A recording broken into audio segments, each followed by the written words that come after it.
Good Thursday morning, everybody.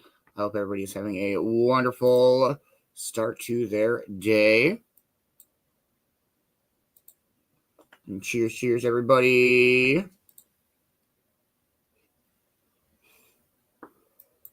Good morning, Boxman. How are you, brother? Hope you were having a dope-ass Thursday morning. Good morning, Amber. I hope you were having a wonderful Thursday morning. Good morning, Deb. Hope you are having a wonderful start to your day. Good morning, Kay. How are you, dear? I hope you are having a wonderful day. Good morning, Ash. How are you? I hope you are having a wonderful morning. Good morning, Christina. I hope you are having a dope start to your Thursday. Good morning, Heather. How are you? I hope you are having a wonderful morning. Good morning, Mama Roo. How are you? I hope you are having a wonderful morning. Good afternoon, Brian. How are you, brother? I hope you were having a dope day. Hope you've had a dope day. I hope everybody is having a great start to their Thursday. If you have not got your Getting Stoned word in, please do. Cheers, everybody.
Hey, good morning, James. How are you, man? Thank you for the stars. Good morning, Fabi. How are you? I hope you are having a wonderful morning. Good morning, Ma. How are you, dear? I hope you are having a wonderful morning. Good morning, Magic. How are you, brother? I hope you are having a dope day. Yeah, I've been super digging the lo-fi this morning. Just very chilling. It's a late night at work last night, so just been getting high and drinking coffee and just hanging out with the Mogs. I think it's very up there. Oh, you were right. I think it's up there. No, you were right. I think it's up there. You gotta get up there and look for it. She's looking for her ball. She's been up for a little bit. Where is it? It's in your chair, fool. I promise you it's in your chair. You've got to get up there and look. It's not out there. Oh, it was. All right. Okay. All right. We got time for another song. I hope everybody's enjoying the lo-fi beats this morning. It's good for the brain waves. Trust me. It's so incredible. Cheers, everybody.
That's so dope. I love the lo-fi. It's ridiculous.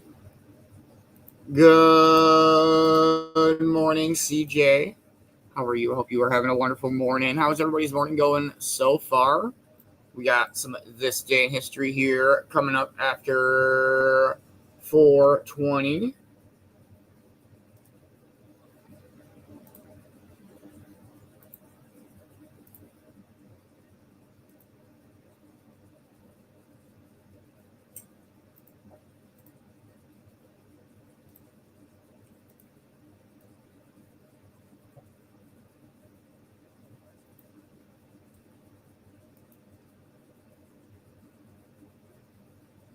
Stupid pop-ups.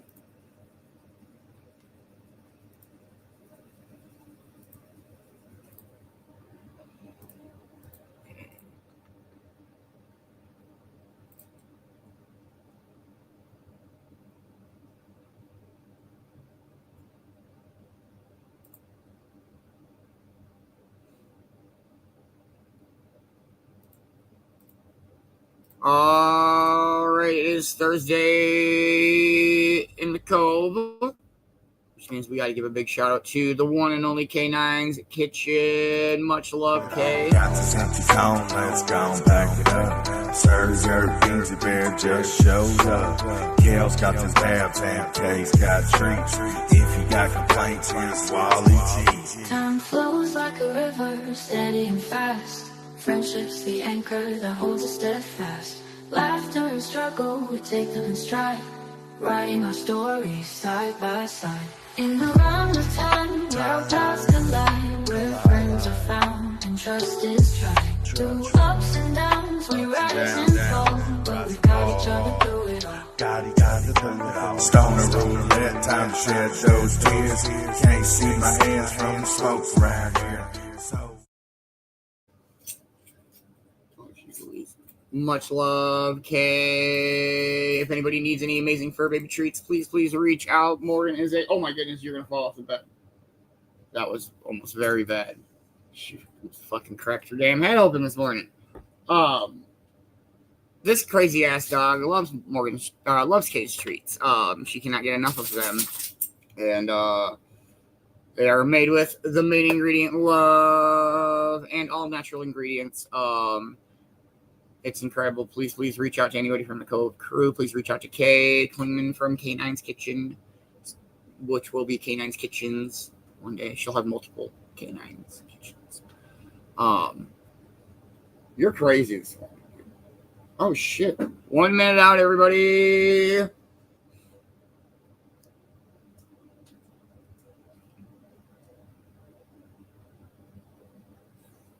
Absolutely, Kay. And that's great from the push the goddamn button. That's fucked up. So.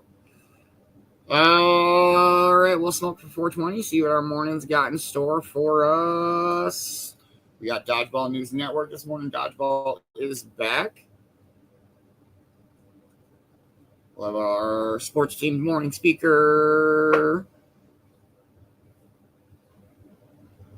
Absolutely, K9's Kitchens. Perfect.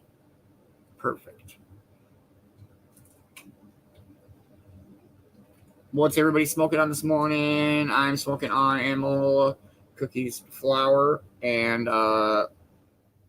lemon cherry soap dabs and some Space Skittles vape. Happy 4/20, everybody.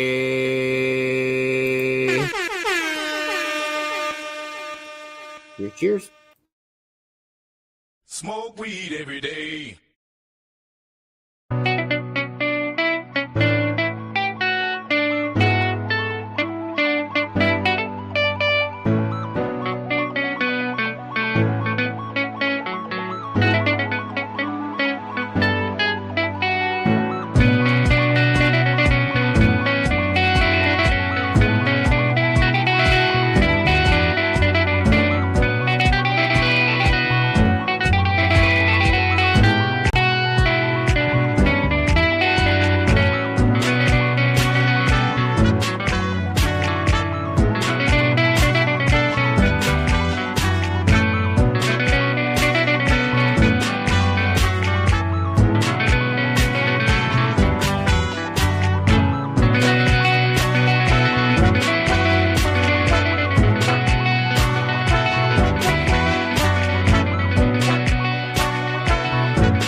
Oh, that was a good one. Oh man, this lemon cherry soap is really good. Holy moly. Oh, good morning, Gary. How are you, man? Hope you're having a dope morning.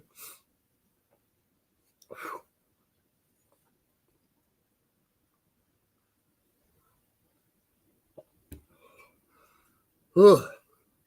I'm all right. I think.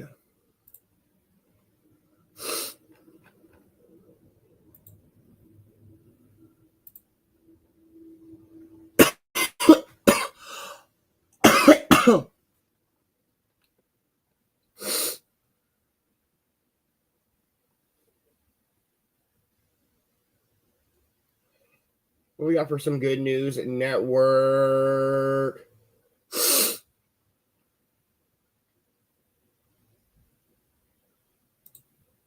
Oh shit, here we go. Researchers blown away after finding jaguar population up 30% across Mexico. It's terrifying ass cats, man. Imagine sitting in southern Texas and knowing that in less than a day you could drive to see the world's third largest cat. That is absolutely the reality in Mexico today, following a second national jaguar population census, which found that this charismatic cat is actually increasing in numbers across the country, reaching about 5,300 jaguars.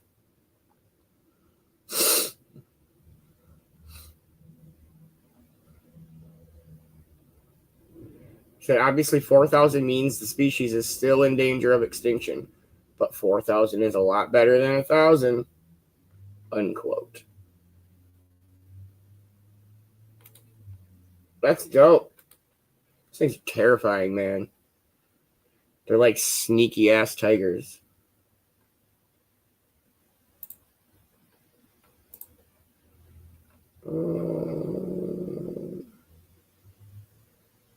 Weird. 187 years ago today, the Anti-Corn Law League, or ACLL for those who are in the know, was established in England by the economic savvy liberals who understood that protectionism is immoral and useless in benefiting the economy. I don't know what that means. Well, that's dope. I don't know. Oh, what the fuck? This story can't be real at all. Tooth is implanted in 34-year-old's eye to restore his vision after 2 decades. The fuck? There's an old Babylonian maxim that goes an eye for an eye, a tooth for a tooth. For Canadian Brent Chapman, his new maxim is a tooth for an eye, because he has become the first in his country to ever receive an osteokeratoparothesis. Nailed it, Morgan. Thank you. Appreciate your support. Whoa, I grab it. I can't. That's way over there, bro. You're going to have to go get it. That's a lot of medical terms. It's considered a last resort, and after 50 surgical transplants and procedures, that's where Chapman was alongside his dedicated ophthalmological surgeon, Dr. Greg Maloney, who has been putting Chapman under the knife since he was a teenager.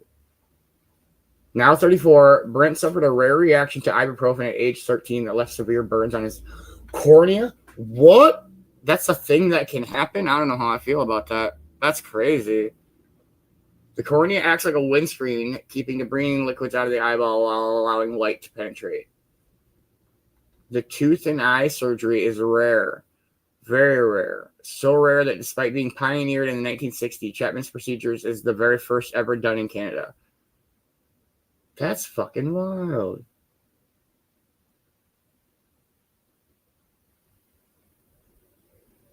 Man, I don't know. You walk up to somebody and they have a tooth in their eye socket? That's fucking freaky. I don't know how I feel about that. That's dope. Don't get me wrong. That is super cool. Fucking, what a wild world.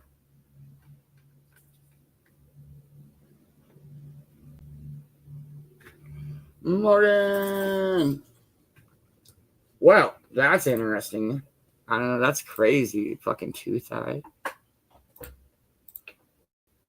All right, let's go with some more lo-fi. This one. We do have this day in history coming up here.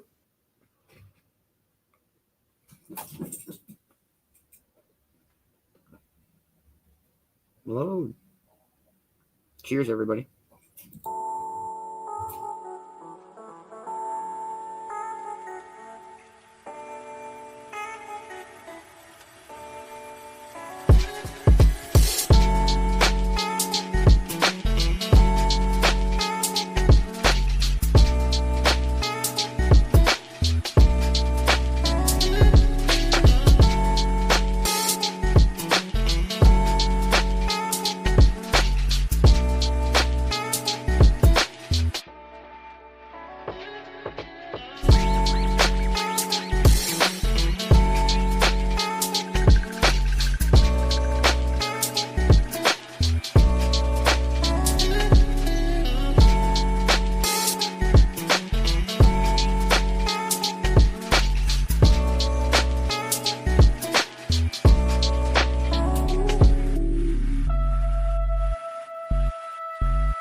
Let's fucking go.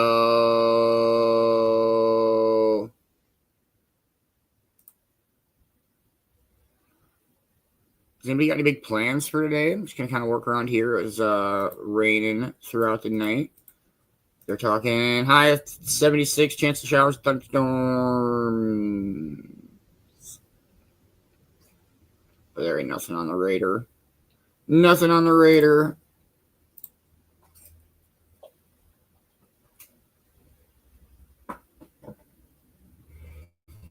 Just been kind of hanging out and listening to some music, drinking coffee, and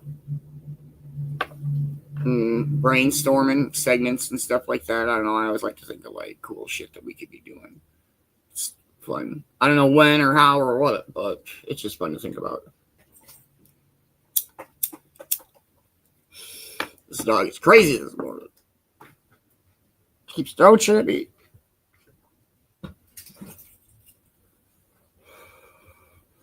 She was cooped up all late last evening, though. All right, we'll play one more song and dive into some of this day in history. I hope everybody's having a wonderful Thursday morning. Cheers. Yeah.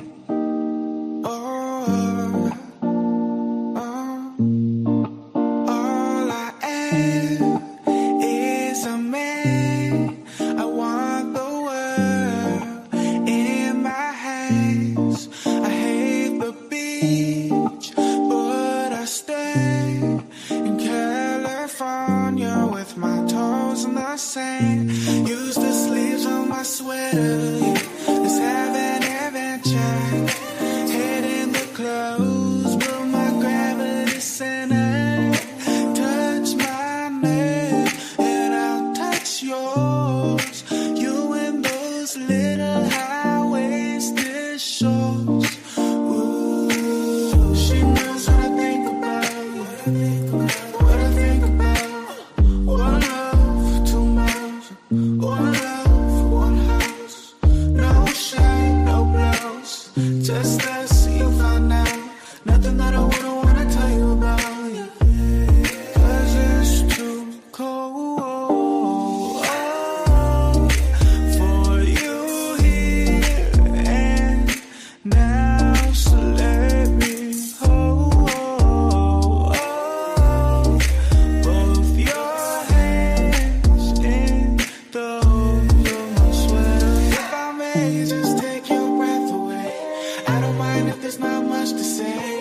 Sometimes the silence guides your mind to move to a place so far away. The goosebumps start to race the minute that my left hand meets your waist. Yeah. And then I watch your face, put my finger on your tongue 'cause you love the taste. Yeah. And these hearts adore everyone the other beats hardest for. Inside this place is warm. Outside it starts to pour. Coming down. One love, two mouths. One love, one house. No shirt, no blouse. Just us, you find out. Nothing that I really wanna tell you about. So no. 'Cause it's too cold for you here and now. So let me hold both your hands in the hold of my sweater.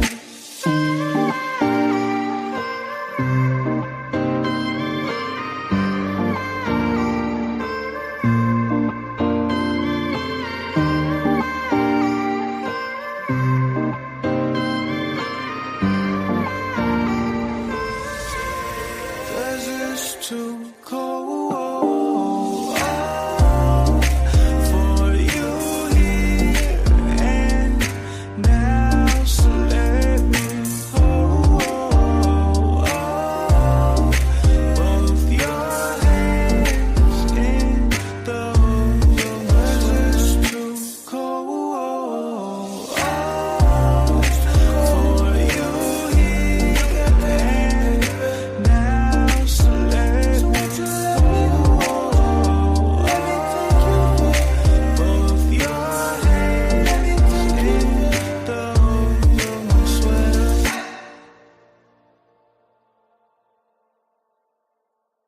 That song is just ridiculous. It's a whole ass vibe. It's so good. Good morning, man bear. Good morning, brother Cops. How are you, man? I hope you're having a wonderful morning. Good morning, Betty. How are you, dear? Hope you are having a wonderful Thursday morning. Good morning, Crystal. Hope you are having a dope morning. We got some This Day in History with the one and only Vicki As in, boy, you better be following. If you're not, you're missing out. So, because you are missing out. I love the this day in history. I was like, I don't know. I like the word of the day because I'm always like, what's it gonna be? And then the quote of the day is, I don't know. I love it. Good morning, Brittany. How are you? I hope you and Jennifer are having a wonderful morning. All right, Vicki, what you got for us today? My phone. That's not what I said, phone. Don't even start with me this morning. Oh, that's not the right one. But there's her link. All right, let's try that again. This day in history of Vicki Bowers, September. I'll let her say it. Welcome back. I've discovered that one of the editing softwares I use is offering an option to add subtitles to its videos. So we're going to try that on today's video and see how it goes with our word, today's topics and birthdays, a song and a quote. So grab your favorite cuppa, settle in, and let's see how it goes.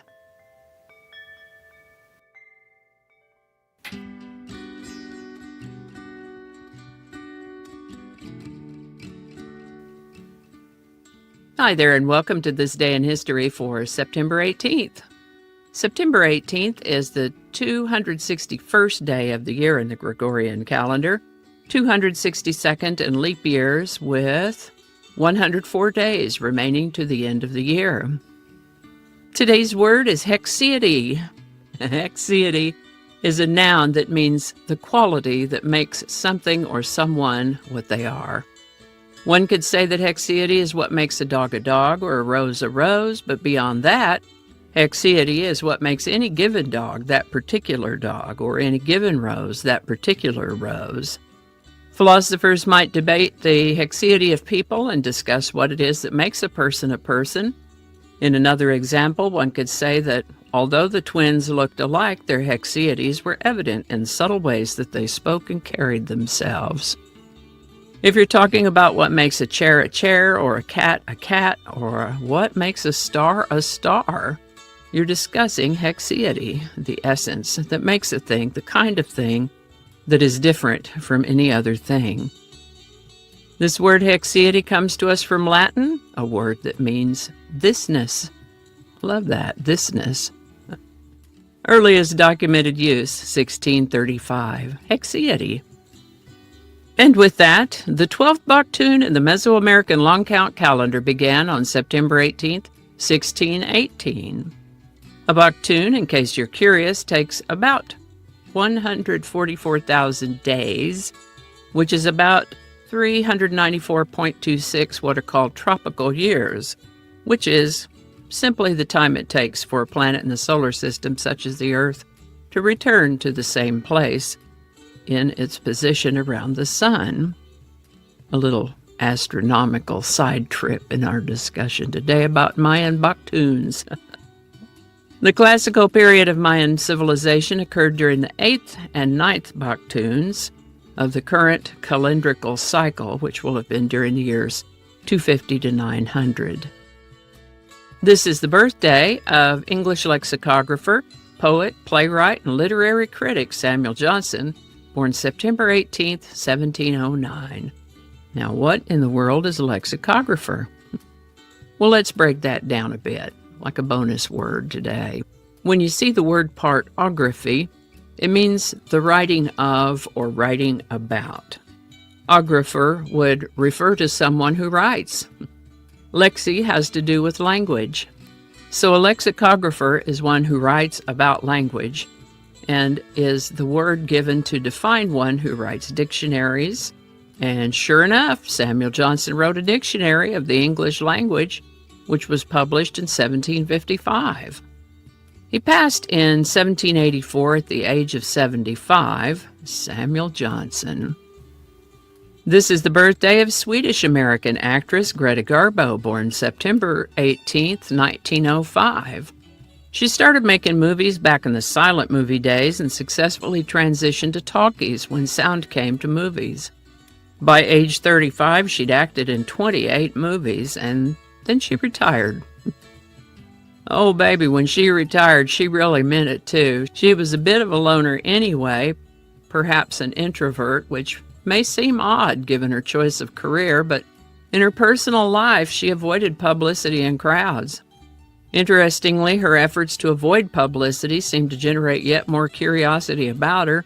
In 1999, the American Film Institute ranked Garbo 5th on its list of greatest female stars of classic Hollywood cinema. Greta Garbo passed in 1999 at the age of 84. Greta Garbo. This is the birthday of American singer-songwriter Michael Franks, born September 18, 1944 in La Jolla, California. Unlike many musical people that we talk about here, he did not grow up in a family of musicians, but his parents did enjoy listening to records and the radio, and those influences rubbed off on him. He got his first guitar when he was 14, and that guitar came with 6 lessons. Interestingly, those 6 guitar lessons were the only music education he received. He started teaching in the 1960s and writing songs and composed music for several movies. His first album was released in 1973, and he's released about a couple dozen more after that, and some 26 or so singles since then, and currently has several tour dates scheduled. Happy birthday, Michael Franks. Today's song is Popsicle Toes by Michael Franks. Popsicle Toes is a single from his second album, The Art of Tea, a collection of jazz vocal songs released in 1975. Popsicle Toes presents as a charming and quirky love song offered to a sweetheart who has icy appendages on the occasion of her birthday. Popsicle Toes has also been covered by Canadian singer Diana Krall on her 1999 studio album, When I Look in Your Eyes. Popsicle Toes by Michael Franks. Link in the description. Burr, keep those feetsies warm. For today's quote, I like this one from Samuel Johnson, who said, "The true measure of a man is how he treats someone who can do him absolutely no good." I might adapt that in this day and age to say that the true measure of any person is how they treat someone who can do them absolutely no good. Either way, I think he's hit the nail on the head with this one. So, as I like to close with, y'all take care, be good to each other. I'll see you next time. And a hearty and grateful shout out to this lovely family who bought me a coffee. Thank you so much. And if you'd like to add your name to that list, there is a link in the description where you too can buy me a coffee. All righty. Make the noisy things be quiet and open up your thing here that you're going to read. Is it back tune or Bach tune? Hold on.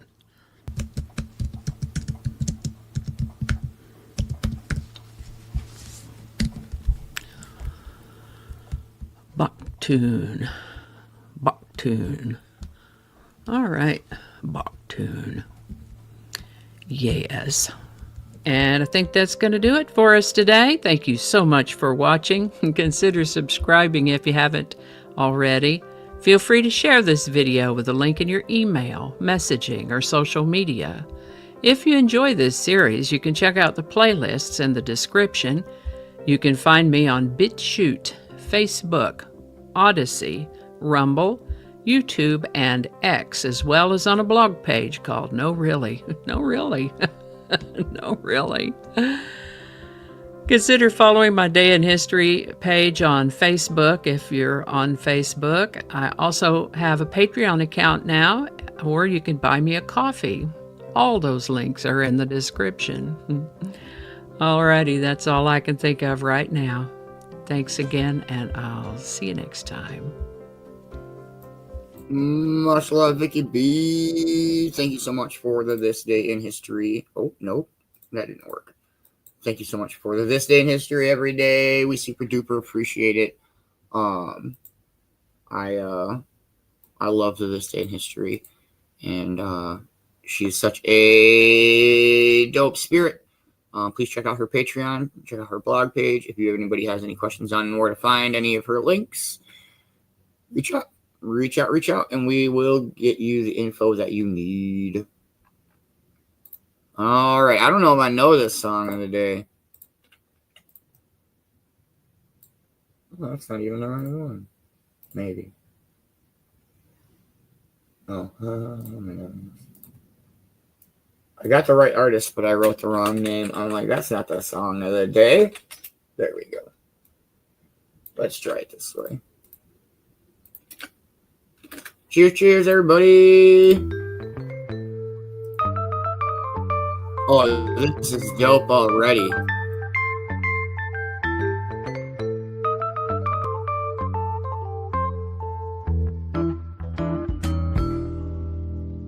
And when God gave our rhythm, He sure was good to you. You can add, subtract, multiply, and divide by 2. I know today's your birthday, and I did not buy no rose, but I wrote this song instead, and I call it Popsicle Toes. Popsicle Toes.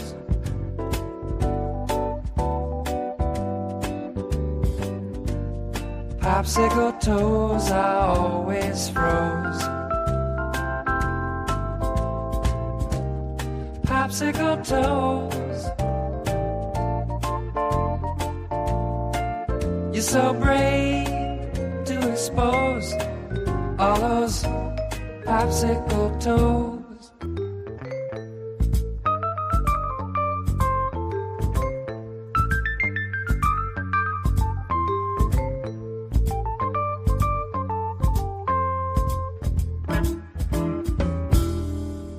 You must have been Miss Pennsylvania with all this poker too. How come you always low your pentax when I'm in the nude? We ought to have a birthday party, and you can wear your birthday clothes.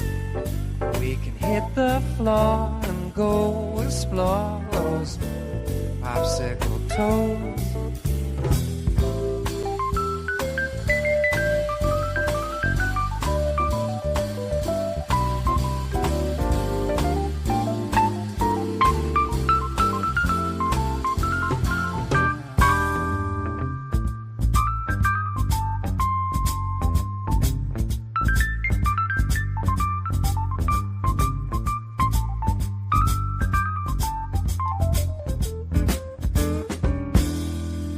You got the nicest North America this sailor ever saw. I like to feel your warm Brazil and touch your Panama.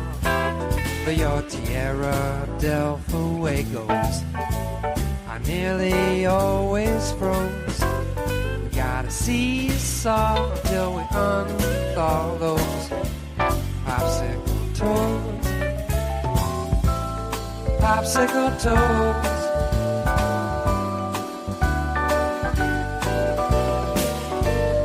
Popsicle toes are always froze. Popsicle toes.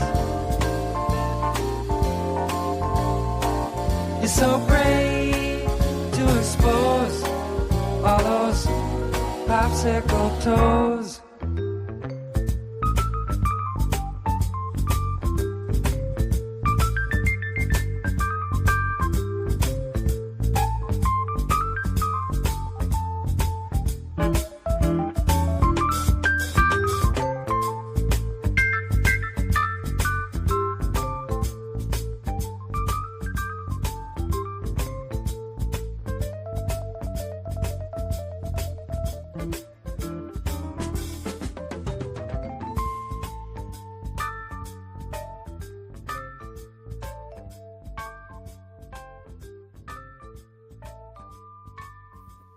Yeah, that was I liked that. That was very vibey. I could get with that. Yeah, that was appreciative. Hey, what up, Roach? How are you this morning, man? Hope you're having a dope Thursday morning. Cheers, cheers, man. Just hanging out. We got our morning speaker coming up here. It is Thursday, so it is a sports-themed morning speaker. I'll start digging for that here shortly. Other than that, we're just hanging out, getting high. I'm smoking on some animal cookies. This shit's so great. And Space Skittles fried vape. This is really good. I got a limeade one, lemon limeade, lemon lean, lunar limeage. That's what it is. I haven't really smoked much of it yet. And then some cherry lemon soap wax. That's pretty good. But man, Dabs kicked my ass a lot. I don't feel like coughing that hard this morning. We'll play another song and go from there. Cheers.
Good morning, Coffin. How are you? I hope you are having a wonderful Thursday morning. Good morning, Sandra.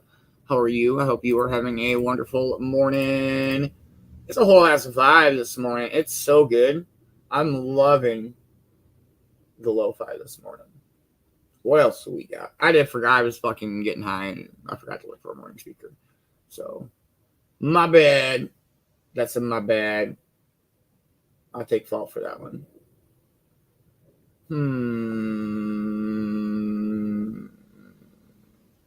My only complaint is they're just so short.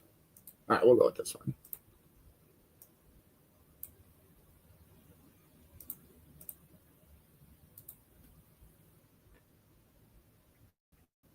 Yeah, I'm a big fan of like literally everything I've heard from Young Valley.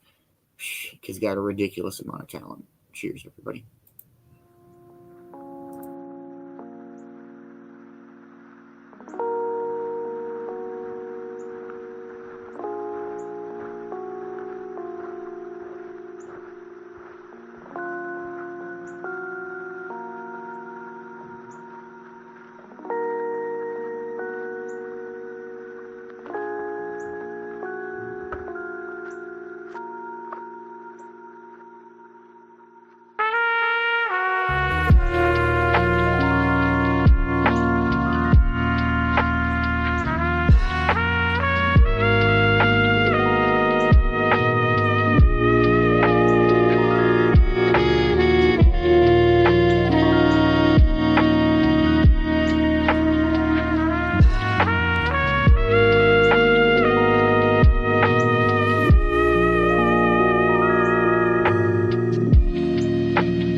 Man, it's ridiculous. It's so ridiculous. Oh, much love, man. You're good.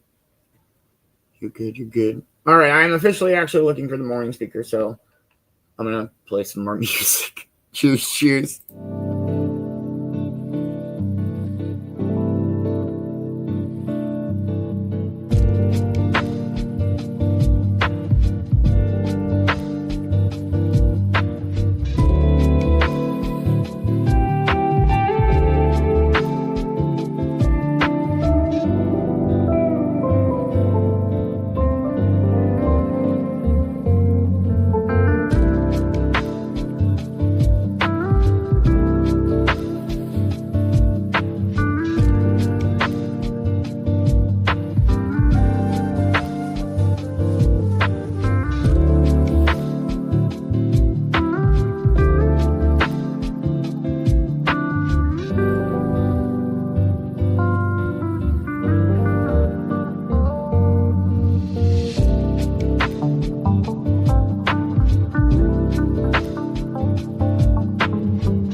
Yes, I'm fucking loving it this morning, Mama Roo. The lo-fi, chill, jazz, hip hop is outrageous. It's just such a vibe. It's crazy. I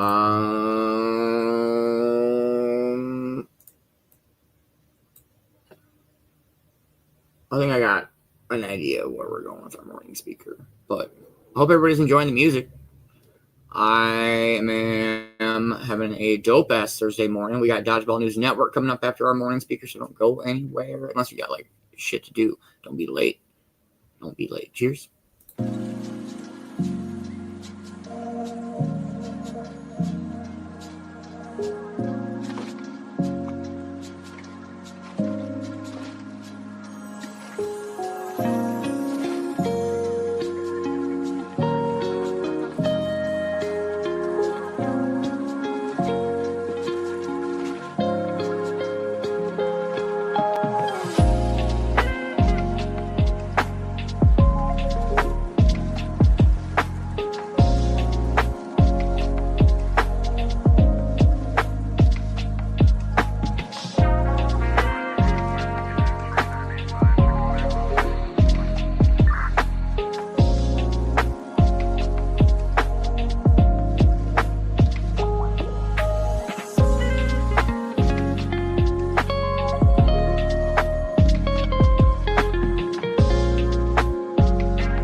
Good morning, Smoka. How are you, brother? I hope you are having a wonderful morning.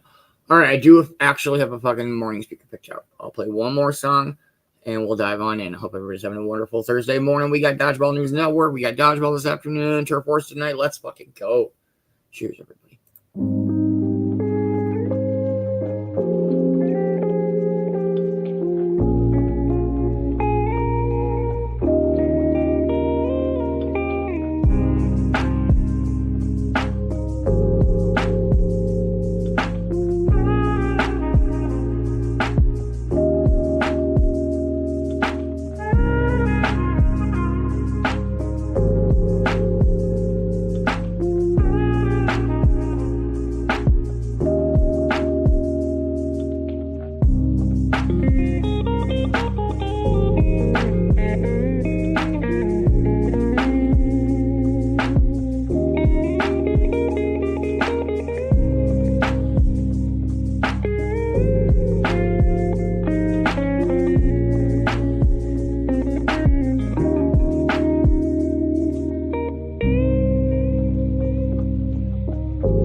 She was kind of laying down, but she's right here.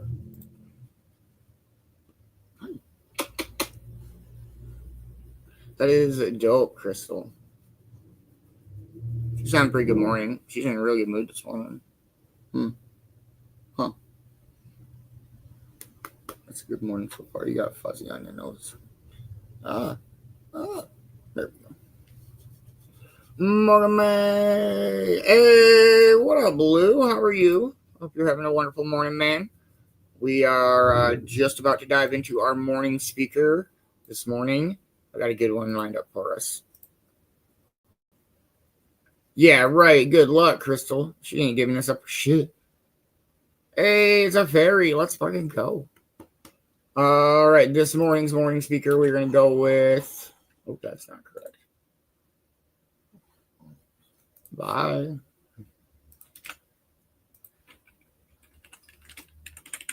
John Harbaugh, Super Bowl winning head coach of the Baltimore Ravens. I don't know if he's still a coach of the Ravens. I think so, maybe.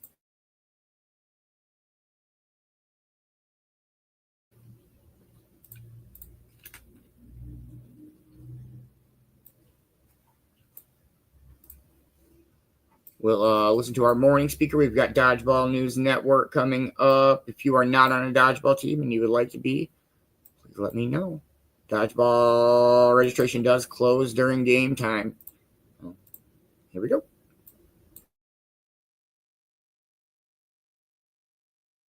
Harbaugh, head coach of the Baltimore Ravens, and I am John Harbaugh, head coach of the Baltimore Ravens, and I am coached to win.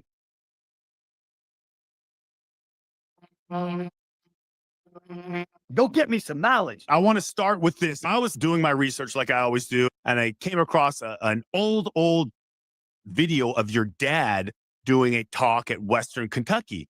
I'm sitting here watching it, and I was like, man, that guy reminds me of somebody. The way he uses his hands as illustrators, like the way he stalks up and down the room and he's engaging. I was like, that's Bill McCartney. He reminds me of my old coach who just passed away in October. He reminds me of Bill McCartney. there's got to be a connection to these guys. And of course, it's Bo Schembechler because they were Yes. both Michigan at the Right. same time. They're both probably a version of Bo. I just thought it was amazing just how similar their tone, their inflection, their passion when they speak. Like what was important or still is important to your dad was the same traits and characteristics that I heard for 5 years under Bill McCartney. And it's a big reason of why I do this show. I thought that was an interesting little find on part. I just wanted to share it with you. No, it's awesome. I mean, you're talking about what makes coaching so important and like meaningful and valuable. The impact it had in your life right there. I mean, if we're talking about coaching, Bill McCartney came to Michigan when my dad was there. I think Bill came in like 76, I'm going to say, as the inside linebacker coach. I think actually Gary Mueller went to Illinois maybe as the head coach or something like that. I'm not exactly sure that the story. And he brought his kids, Mike and Tommy and all those guys. They were younger than Jim and I. And so they were running around and we had them in headlocks, and playing basketball with them and stuff. And it was. And Bill, I remember Bill, like my dad, I would say both those two guys are in their own right, really dynamic, charismatic guys, that you can see it. My dad is just an amazing speaker and an amazing motivator. He comes around to our players, Christian, now. They love him. They love being around him. But then Bill McCartney was that same kind of guy. Yeah. And he went through the transformation, from a faith perspective while he was at Michigan there. And leading into that. And that was kind of his whole thing. And his story is incredible. But I'm sure that their style and their values are massively impacted by Bo. I'm absolutely 100% sure of What a crazy connection. And there you are beating up on the young McCartney kids. Well, I appreciate you bearing with me on that one. So it's all about coaching, philosophy. When I started this thing in October, I had reached out to Matt Hasselbeck because I was like, trying to get some numbers. And he was like, hey, John Harbaugh's doing this very same thing. And I was like, wait, what? I've looked at your website. And I'm like, oh yeah, but he's doing it much better than me. No, that's not true. Let's just start from the beginning. Why coaching? What is it about coaching that you personally like? I was not going to coach. I was going to actually go to law school. And I got out of college. Some people say the twilight of a mediocre career. Mediocre. I would have loved to have been a mediocre football player. So, what are you going to do? I was going to the next thing. And my dad was the head coach at that time at Western Michigan University. And they had 4 or 5 coaches on the staff. And I was going to grad school and I was 21 years old and a coach left and he's like, hey, I need a coach, and I'm like, Dad, I don't really, and it was running backs. I played defensive back. It's like, I don't know really about running backs. He goes, don't worry about it. He goes, our coaches will tell you everything you need to know. Just coach what we teach you to coach. And I did it for about 2 weeks in training camp. And I was absolutely hooked. We had a running back named Otis Cheatham, who was, ended up being he was actually older than me. This little great running back from Detroit. We got to be great friends because we were the same age basically. And we were playing my school in our opener, Miami University, Miami, Ohio. And a lot of my buddies were still playing on that team. Matter of fact, much of my friends, Christian, my guys, came up for the game, stayed in our house the night before, the night after. We got in a little bit of trouble the night after, of course. But Western, my dad's team, and I was coaching running backs, we won the game. And we rushed for 216 yards in that game. Of course, I'm like, I just played for this team, and to feel that, have that experience in that moment of just celebrating in that locker room with those guys, as a player, it's like, man, you have it as a player. It's like, I don't want to ever lose this. And really what it is, it's being with those guys, being in that locker room, being with those guys every single day, the camaraderie, the joy in team and family and all those kind of things. And then as time's going on, it grows into so many more things and such a bigger understanding. But that was the reason at the beginning. You mentioned that you were hooked. You were hooked before your first win, or hooked in that celebrated locker room that I think most players relate to. Well, I was hooked in training camp because I didn't realize how, you think you know a lot of football because you play and you realize you don't know anything, and I realized real quickly, man, I don't know. There's so much to this game. It's so interesting. And then what I really appreciate, because I got to teach. So it wasn't like I had to start off. I was doing all the stuff. I was doing all the GA work, but I was also running the running back room. So we'd have a running back meeting room and I got to, teach and what I was taught to teach. And it was just so exhilarating and thrilling to be a teacher with those guys and to work through the problems and go through the tape and walk about it. It's just it's the whole package, man. I mean, coaching is it's an incredible profession. Good morning, Cornbread. How are you? Good morning, Beans. I'm good. Good morning, Ma. Good morning, Sandra. Good morning, everybody in the comments. I hope everybody's having an amazing morning. Yes, it's been a dope morning so far. We are just hanging out listening to our morning speaker. I hope everybody's having a great morning. Here we go.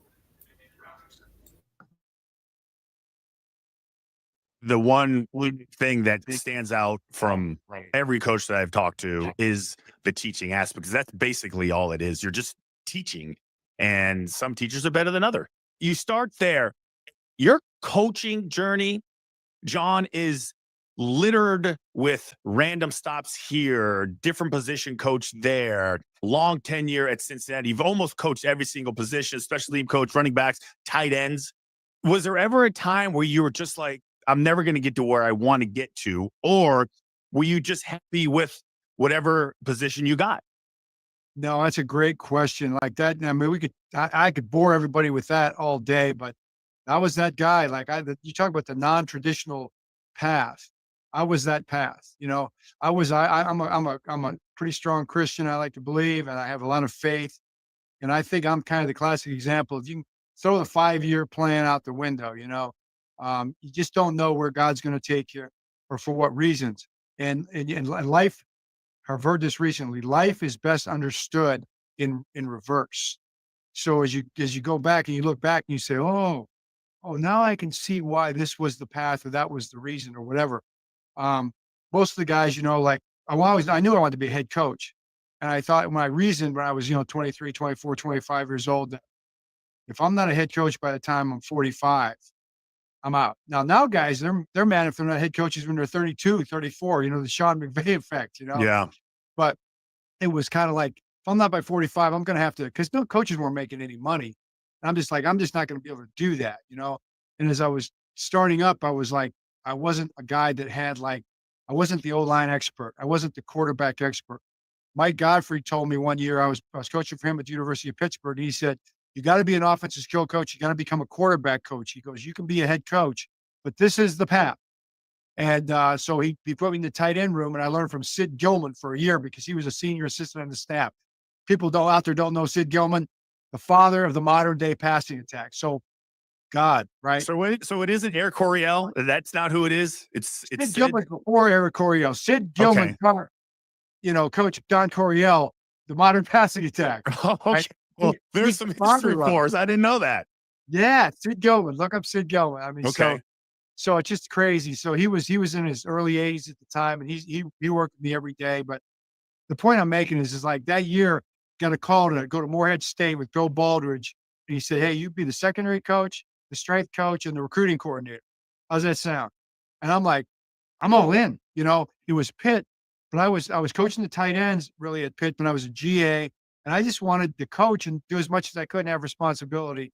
And Mike's like, it's not. I don't know if I would do it or not, but if you feel strong, you go ahead and do it. And from there, I kind of charted this path of not being on a path, of like being, yeah. It was secondary, it was outside backers, it was running backs, it was tight ends. Got to be the assistant head coach for Rick Minner at Cincinnati finally, but then couldn't get a job, and then things just broke. Cam Cameron, I was doing special teams all along, Indiana, and then Ray Rhodes, Philadelphia, made me the second special teams coach, and then basically got a job as a head coach, basically being a special teams coach, only 1 year as a secondary coach. And everybody looks at it, it's just like, how could you be prepared to be a head coach? But when I look back and learn, just kind of sum it all up, was all those different lessons and all those paths and all those positions I coached and all those responsibilities really, especially special teams, were great preparation actually for the job of being a head coach. It wasn't just coaching quarterbacks, offensive coordinator, play caller, head coach, where you really aren't involved with the rest of the team. I was always involved with every different part of the team along the way and doing all the different aspects of the job. And I thank God now for all those moments of doubt where it was like, man, you're going nowhere in your career. And he was just preparing me for something I think that maybe was in the future. how much of that coaching all those different positions, coaching special teams, interacting with almost every single player, how much of that do you think created your ability to interact and build relationships? Good morning, Angela. Good morning, Angela. Good morning, Crystal. Hope you're having a wonderful Thursday morning. We're just hanging out listening to our morning speaker this morning. It is NFL head coach John Harbaugh, Jim's brother. But That's it. I mean, what you said is the whole key to the whole thing. It's like you've got to be able to relate to in any kind of business or job. You've got to relate to everybody. Meet them where you find them. Relate to them in their place. I don't say their level, in their place. Everybody's got a place, and you try to be kind of tuned into just, okay, if I was him, what would I be thinking? You know, what from my frame of mind, what would I be hoping? What do I want the head coach? How do I want the head coach to view me? And how do I want the head coach to see my dream? You know, my dream. What vision does he have for my future? You know, and I want to see, and then I want to see if I could say, if I can create a bigger vision or a bigger future for that player than maybe they even have for themselves. Like sometimes we're afraid to really believe it could be true. Could it be true that I could be a Pro Bowl player in the National Football League? Is it even possible? Do I even dare? Because if I say it, somebody might laugh and think that that's so ridiculous because I'm just an undrafted rookie free agent who played at, McNeese State or somewhere. Yeah. And how could I even think that I could be in the Hall of Fame someday? But I know that's what I really want. That's what I'm really hoping for. Okay.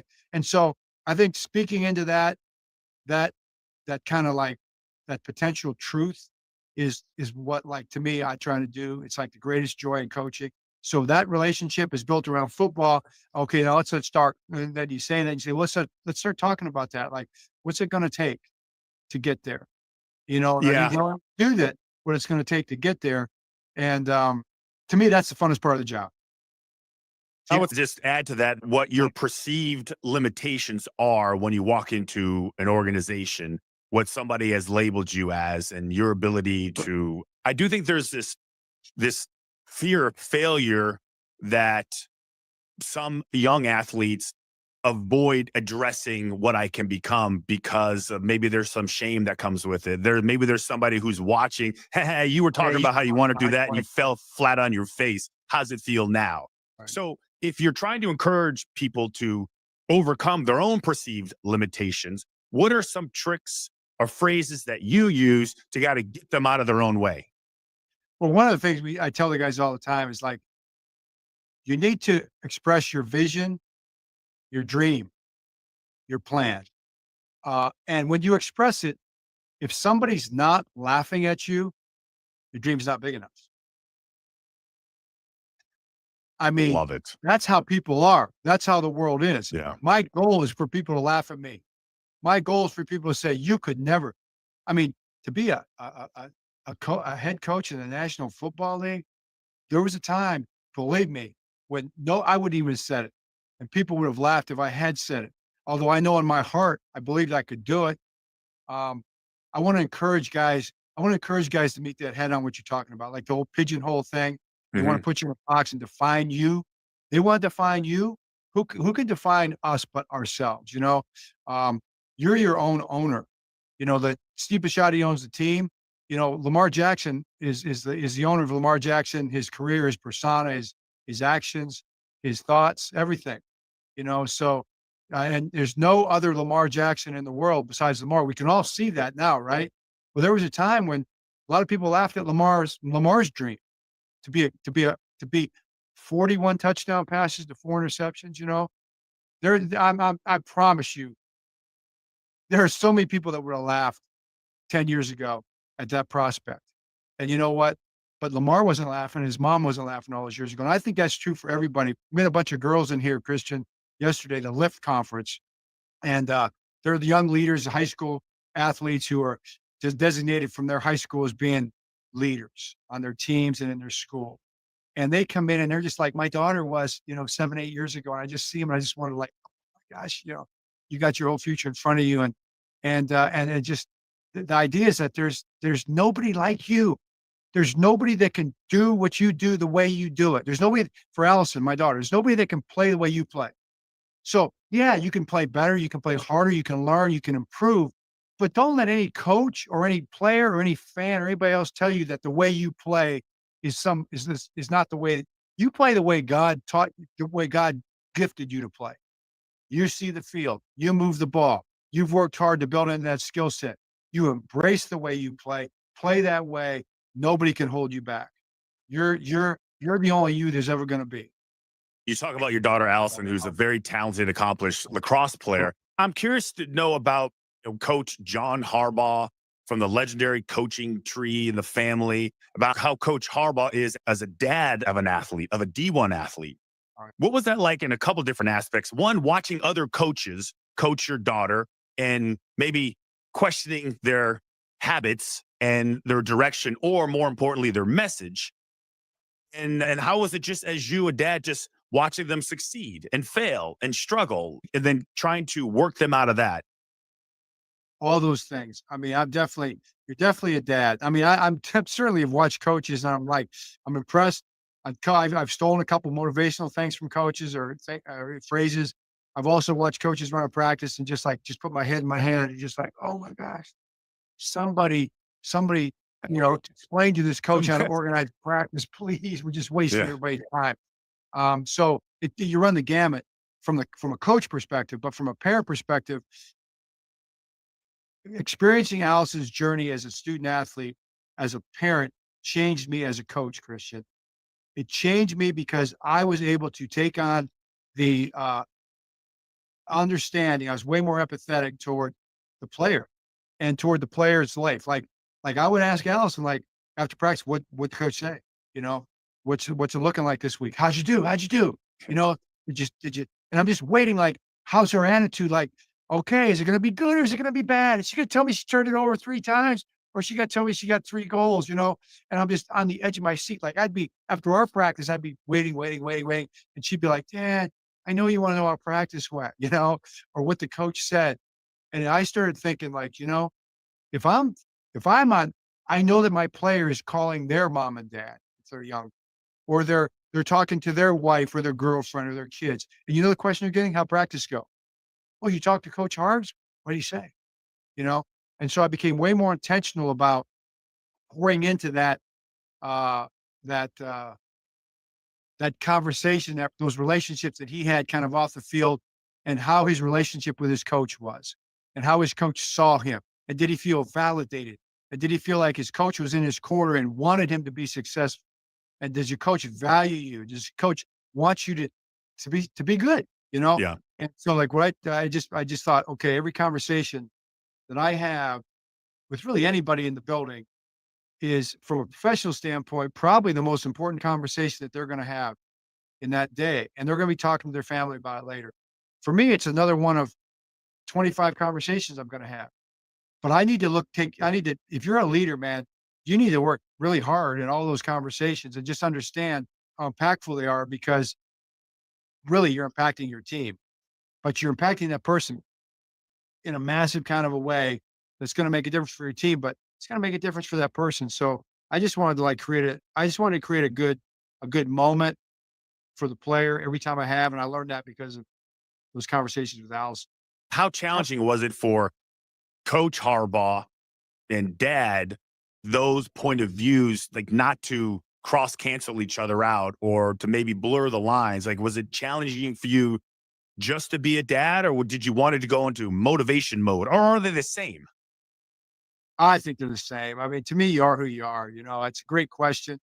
I've heard, so I give these guys credit. Like some of these guys say, I just sit far away from everybody. I sit over here in my chair. I don't say a word. I just watch. It's like, you know, I don't talk to people too much, but I gotta be friendly with people. You know, you gotta say hello. People come up and say hello. You want to relate to the other parents, and I want the coach to know that I support them. You know, and Good morning, Trista. Good morning, Trista. We're having a wonderful Thursday morning. We're just hanging out listening to our morning speaker. This morning it is John Harbaugh, NFL head coach of the Baltimore Ravens. Here we go.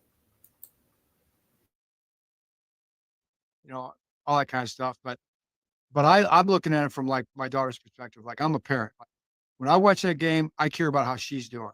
I want the team to do well. I want the other girls to do well. I want them to be successful. I cheer for the other girls and stuff like that. But I'm living and dying her game or her practice. Like that's what I'm living and dying, man. It's like I'm at Pigs. I'm like, he gets the ball in her stick, and I'm like, it's like, you know, I'm trying to a good thing. It's like, oh, a bad thing. It's like, oh, no, no, no, no. That is That's so, just what I'll it tell you, is, you know? that is so funny. I have 5 kids, right? And 3 right now. I got one playing football at Delaware. He was at Colorado. He's tied in at Delaware. A daughter was at Binghamton playing basketball. Now she's transferring. She's in the portal. I have a freshman who plays at Old Dominion. She plays lacrosse. And my Wow. youngest one is 12, right? And I have been told that I'm like not even a pleasant person to be around at these games because I just want to focus in on them. I realized what my parents were going through. Like Right. I am a basket case during these games because I want to take the ride with them. And then sometimes I just want to get the hell off watching them fail and watching them kind of succeed. Sometimes I literally have to leave the gym and my wife tells me, you're the most unpleasant person to be around at these games. I just can't control myself. I don't know what you can say. It's like you want to listen. I know you're trying, Chris. You're a good guy. Yeah, I'm sure you talk to people and you say hello and you're gracious. But it's like you're there for her or him. Yeah. You're not there for everybody else. It's like, and you owe it just to be a good person. But I'm here for my daughter, man. This is what I care about. It matters to me. I'm with you. You don't have to Yeah. apologize. You don't have to apologize to me about that. Now your wife, right? She may have to get away from you for a little while, but that's fine. Works I know okay. it's so funny. It's so funny. I want to ask you this. All right. Since we're talking about kids and since we're talking about coaching kids and what traits and characteristics they need, if you could gift a young adult, a young athlete, one trait, one characteristic, only one, and I know there's a bunch, what would you gift them? As far as that, what would be important as an athlete? One gift, one trait. There's a lot there. And I know I didn't want to pigeonhole you just with one, but I was thinking about what would be most important, what I think they need, not only for sports, but in life, right? Yeah. As far as moving along. I think the word we say something to our guys like, our defensive guys especially, we'll say something like, how hard you run to the ball proves how much you care. So like I think what anybody wants to see from any person that's involved in a team or anything, I want them to really care. Like I want our team to really care about everything that goes into what we're doing. The team, the individual, the weightlifting, the meetings, football, how they treat one another. Go home, get your rest, what you eat. I want you to care so much. Like you care so much about your kids at that game. That's what I want. And I think there's a lot of things that go into that, so I mean, nobody wants to have somebody on their team that doesn't care, Yeah. and it doesn't mean that you don't care. You care about yourself more than the team more than yourself. All that stuff is kind of nuanced out. But if a person really cares, like they want to be successful and they want to do what it takes to be successful and be their best, we can work with that. We can channel it. We'll figure it out. Everybody's a little different. Like we said, everybody's unique, but yeah, I think caring is really important. No, I wasn't even thinking about that one because caring, I guess, would be the umbrella and everything else would kind of be underneath it. Right. But it would start Right. with, like, I always tell my kids, and I just say, you got to have you can't have a give a shit factor of 0. Like your give a shit factor has to go to 10. Like, and for us using a Spinal Tap line, like this one in our family goes to 11. Yeah. So I think we're saying the exact same thing. Yeah. Yeah, it's phenomenal talking with you. I want to talk about the Harbaugh Coaching Academy. Why was it important for you to start that? I think it was important for the same reasons you're doing what you're doing, because I would watch coaches. There's 2 things. Number one, we watch coaches, Jim and I both, and we look back on the coaches we had, and there's coaches that we just love because they made a positive impact in our life. They made us feel in a way that we could conquer the world. They said things to us that we'll never forget, that will live on forever in a positive way inside of us. They told us we could be somebody and do something. Then there were other coaches that just weren't, that maybe they said something that we'll remember for the rest of our life that we're going to, was really debilitating in some ways.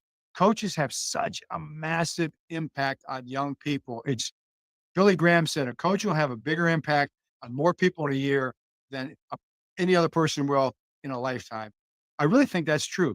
And so, like, if we're having this group, this cohort that we're a part of, because we've been around coaches, you coach. It's like, what can we do to help coaches be better, especially youth coaches, junior high coaches, and high school coaches, be their very best because they're going to set the course. They're going to help set the course for a young person for the rest of their life. And there's things that you learn from Coach McCartney that have made you the man that you are, the father, the husband, friend, that are just that's why Bill McCartney is legendary coach because he impacted all these different. How many Bill McCartneys can we help influence to be better? The other thing is, second track was my dad. My dad taught us so much, and we learned so much about coaching, about life, and all the different things. We didn't want those things to kind of just like fade away.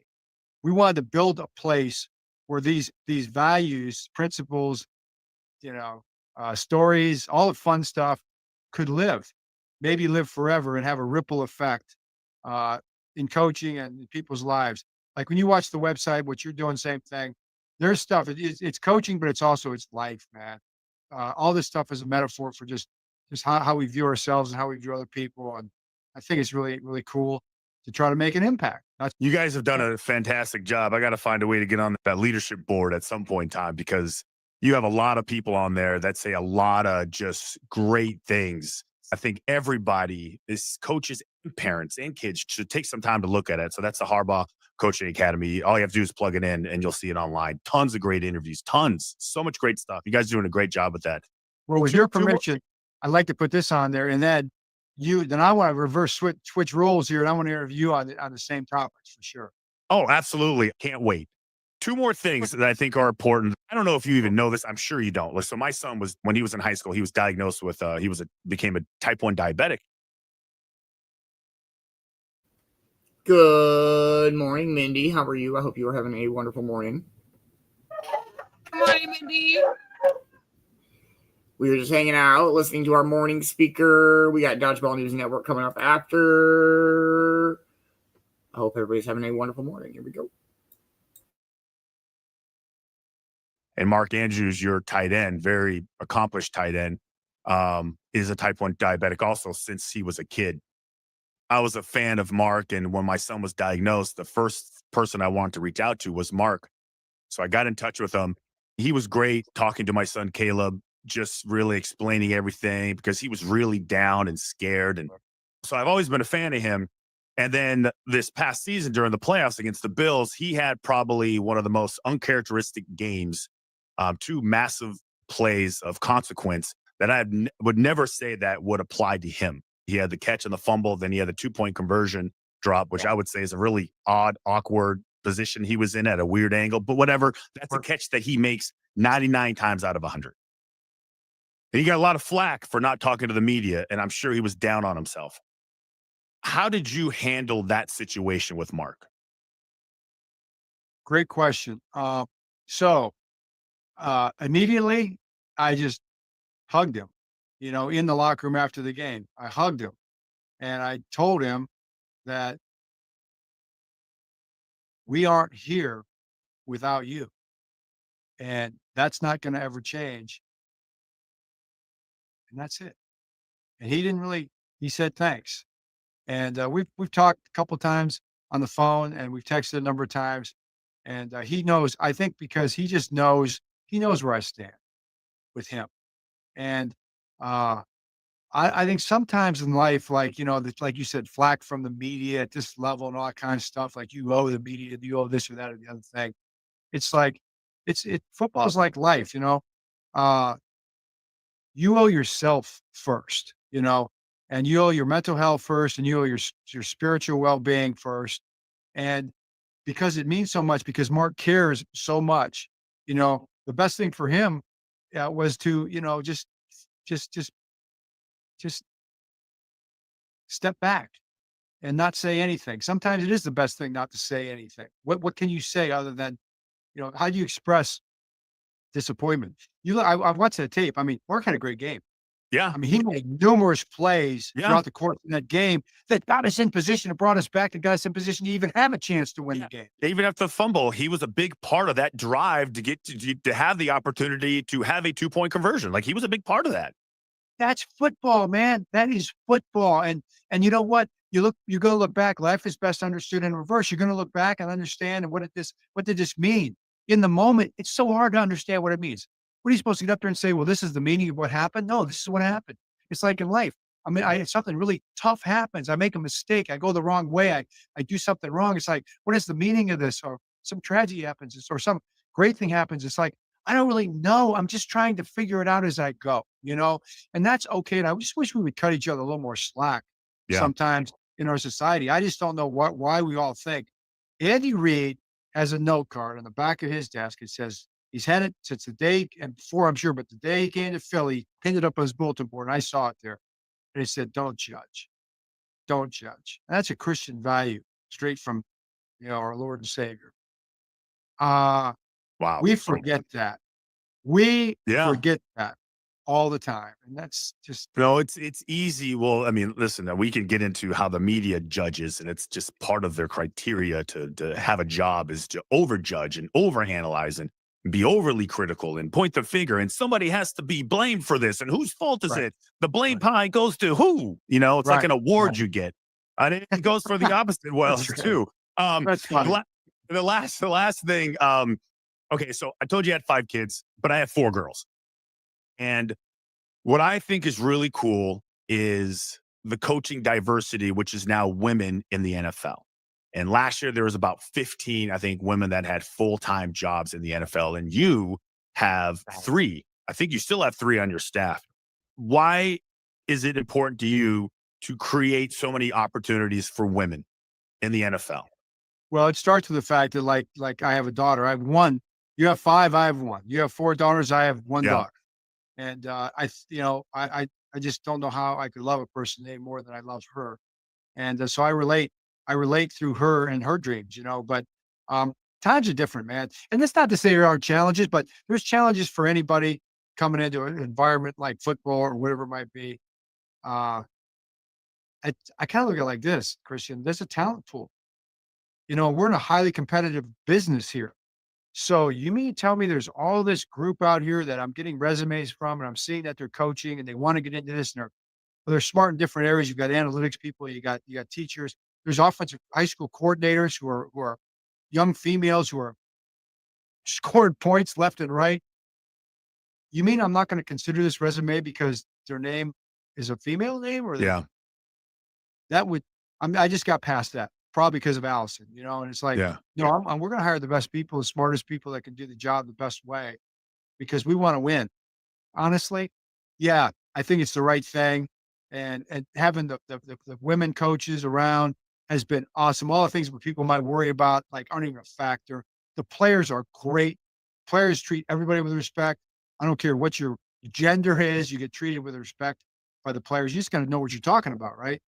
So that would be the key. I've had this discussion with other people, and some of the strongest, most intelligent people I know in the coaching. I'm deeply rooted in basketball now, college basketball, and have been women, smart, charismatic, caring. I sit there and go, damn, where were you all these years ago? And I'm just happy that there's. Not that there was this huge brick wall, but there was an obvious stigma attached to it. And there were these perceived problems that would occur. And when I see the coaches out there, I see them interacting on your team, your strength coach. I can't remember who the other staffer is, but I'm just glad it's happening. It is great. It's like, hey, it wasn't so long ago. When I was just coming up, there were very few women's sports in college. Then Title IX came on. And we're all like, oh, Title IX, this is going to take opportunities, and why they're going to cut the men's teams down. It just doesn't seem fair. We want the women to have opportunities, but okay, there was tough, but look at where it's come. And now we look at it and go, of course, this is the way it should be. I mean, arenas are being filled up. People are watching women's sports. I get to see our daughters play, and now we wouldn't have it any other way, would we? As daughters, as fathers and daughters, wouldn't have it any other way. And so coaching is just a logical next step. And we're not too far removed from a lot of 100 years ago, I mean, shoot, 110 or 15 years ago, women weren't even allowed to vote. Yeah. Okay. We're not that advanced, sociologically speaking. We got a long. We're going really slowly. Like, let's take our time. Like, can we speed? Why are we in first gear? Right. All right. Well, listen, Coach, that's it.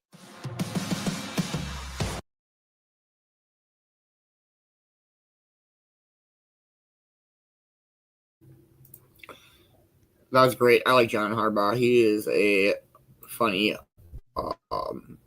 very, very good, serious coach. That dude does not fuck around. But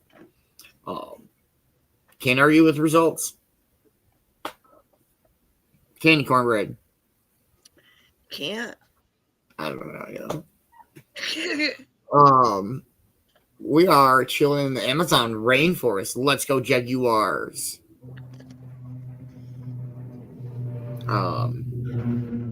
Or a leopard.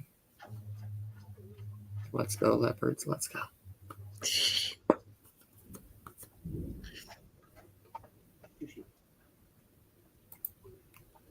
I'm gonna see if I can find something real quick.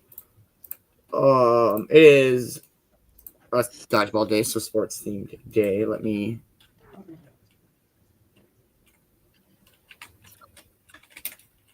see if I can find this. Have you seen the AI NFL stadium thing that's big? No. I mean, I don't know how much like sports shit you watch.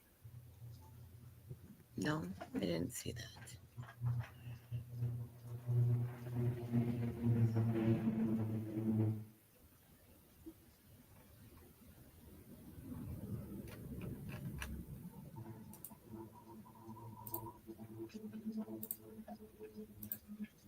So I listened to Pat McAfee during the day.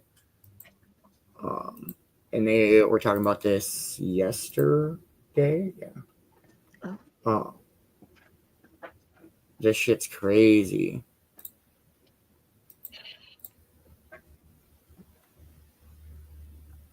If it'll load.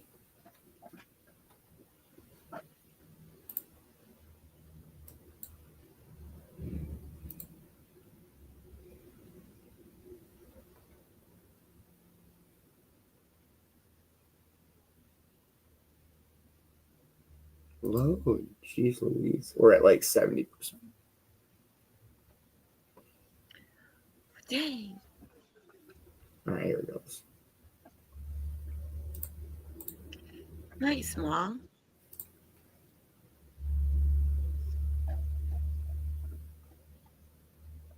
Oh, dang, that doesn't surprise me, though. Like, the Twins can always do good, but we'll never beat the Yankees in the playoffs. We always face you guys, like, right away. Me and Roach have talked about that. Like, Yankees are really good. All right, check this out. Great. I'm sure the stadium's going to be great. But last night, after those AI stadiums started coming out all over the internet, every NFL stadium's out there now sucks. Okay, my eyes have been open to AI football stadiums, and that's what the future needs to be. Well, I want to let you know those AI football stadiums certainly are working without a budget and a plan, and people having to agree on things. Agreed. On that note, they are cool. Some great ideas in there. They are cool. We need 3D printers now, right? Yeah, exactly. Yeah. We put a 3D printer with an AI and give them like 10 years or so and just say, hey, here's what you need to make. Build a stadium. And they'll do that, I think. That's the state. That's the world we're in right now. And I appreciate that because if we do get, like I only saw a few of that. I didn't stay through the whole video, but. Yeah, I mean, Edgar Allan Poe actually thought of this stadium. Yeah. So cool. Down here in Tampa Bay, they got a pirate ship. Sure, that's cool. How about this? Yeah. How about this? This would be better. Maybe a moat in there. How about the Pittsburgh Steelers? Oh, mama, I'm in fear for my life from the smoke coming out of the stack. Things right there. Oh, yeah. Boys will be playing again. Pittsburgh's going to have a little bit of a soot home field advantage. How about the Cowboys having that big ass cowboy hat? Cardinals, obviously, let's get a little shade from what? Big fucking bird. Yeah. That's what we are. Bird gang, bird gang. Let's go ahead and do this thing. And then how about the Niners? They got the gold rush happening. People went out there and flocked there thinking that they were going to find gold and hit home and hit rich. And then you got Avatar with the Jacksonville Jaguars. Okay, wait a minute. Shad Khan could put this together. Yes, he could. That might be the one. This might be what the future is for Shad Khan down there. And then obviously the Miami Dolphins. Yeah. There's a big fish tanks. Yeah, aquarium. It's kind of sick. That's cool. The Kingdom. Yeah, they did some weird type of witchcraft thing here. No, the fire at the top is pretty cool. It's neat. It is neat. Cincinnati Bang. Welcome to the jungle. We got fun and games. Our quarterback got hurt. It's pretty fucking lame. They really did though. Yeah. Joe Burrow getting hurt sucks for the Bengals. Brutal for ball. And Jake Browning, we have faith in. We think he's going to do great. And the Lions, that would be cool, Foxy. That's awesome. They don't. I love everything Little about Gladiator that. Caesar type feel But here. the Colts. We're coming, bro. That's America, baby. Yeah. No, Boom. So sick. Every single Sunday at military parade. What is that, like 50,000 people there, right? Probably in all these, 30 to 40,000? Yeah. Yeah. If that. But it looks cool. It does look cool. Oh, the Beals outside with a waterfall in Buffalo. Nice design, Buffalo. Niagara Falls. This is what AI can't do. They don't know how cold it is. Denver. Oh, that's awesome. That one is cool. Holy shit. See what I'm saying? There's a virtual reality ping pong stadium that is the backdrop in there. It is really sick. That would be cool if they make that stadium. So the Waltons have enough money to do it. Maybe it's an alternative stadium you guys have. Okay, like an alt weekend. Yeah, like an alt week at the new stadium up in the mountain, up there in the Rockies. That's a good idea. Not a bad idea. I didn't see the Colts. That's because the city owns. Yeah, it's just crazy. Yeah. Dang.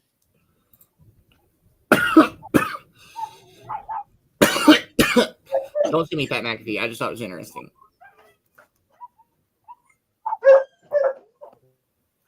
All right, let's play a song or two and dive into some Dodgeball News Network.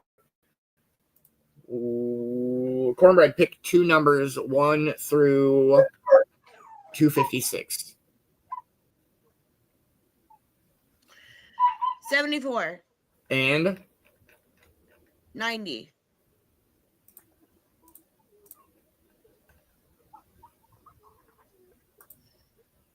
okay, that'll work. All right, we'll play a couple songs and.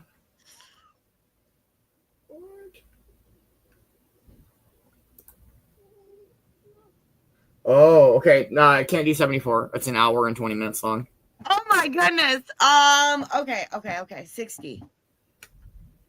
That one will work. It was like, the file is too large. I'm like, what do you mean? Oh, that's not a minute and 20. That's long. All right, guys, we'll play a song and we'll be back in an hour.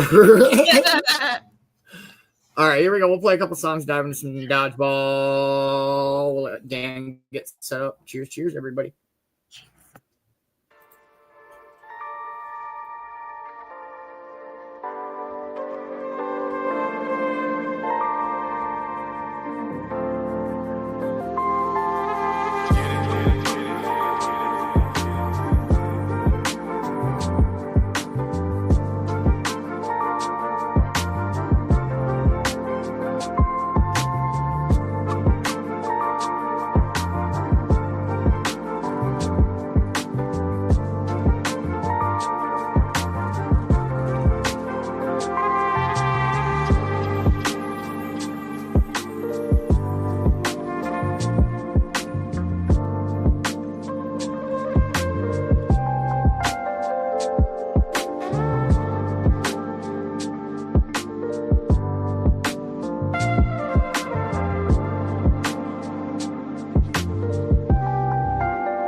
Oh shit, let's go. That is dope, Mindy. Hell yeah. I'm sure you do awesome work, yo. Yes, I fucking loved it. Um, that was a ridiculous pick, Cornbread. That song was, I liked the first one. The second one was incredible. That was amazing. I don't know. I try around here. Hey, what up, Dan? Long time no see, you fucking ass. All right, I don't know. It's all yours. Here we go.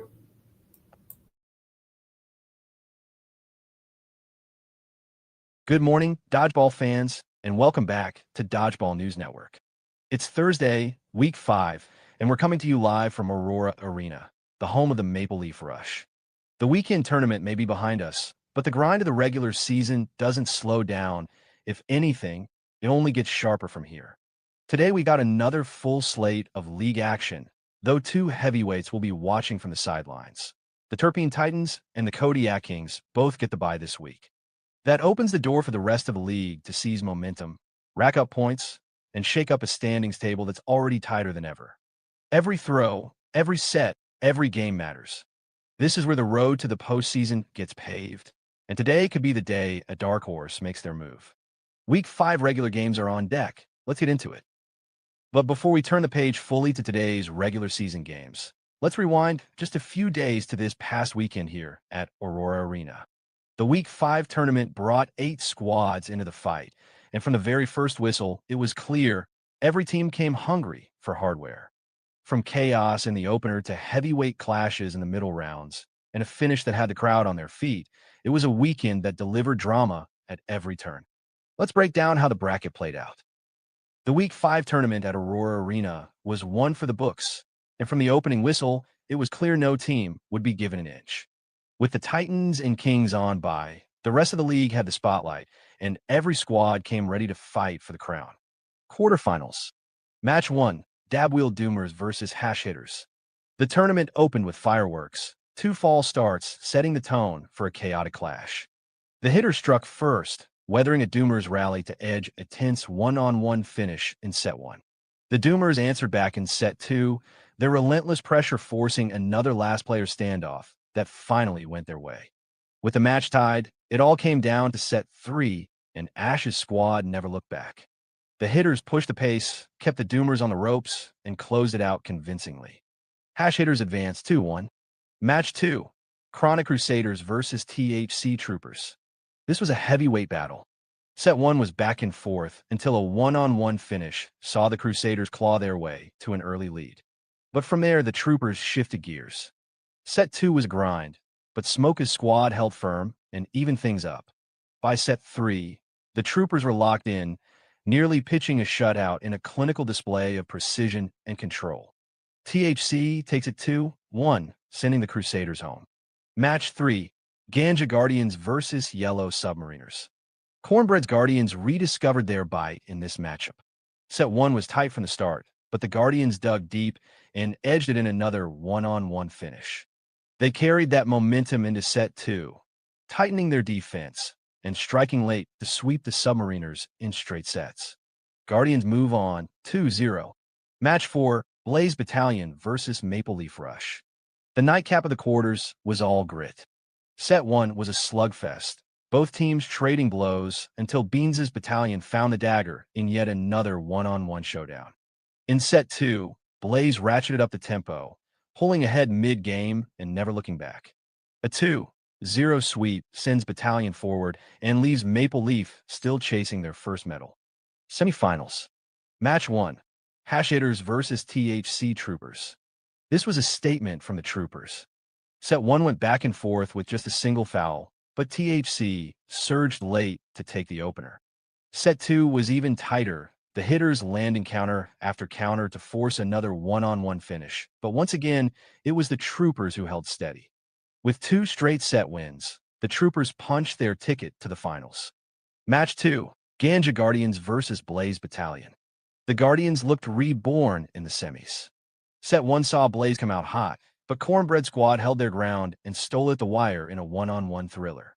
Set 2 was even nastier, foul-heavy, physical, and intense. But once again, the Guardians refused to fold, grinding their way to another one-on-one victory. With a 2-0 sweep, the Guardians marched into the finals looking like the team nobody wanted to face. Finals, THC Troopers versus Ganja Guardians. The championship lived up to its billing.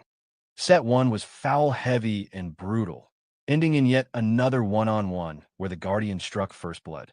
But the Troopers answered right back in Set 2, surviving another nail-biter finish to force a decisive third.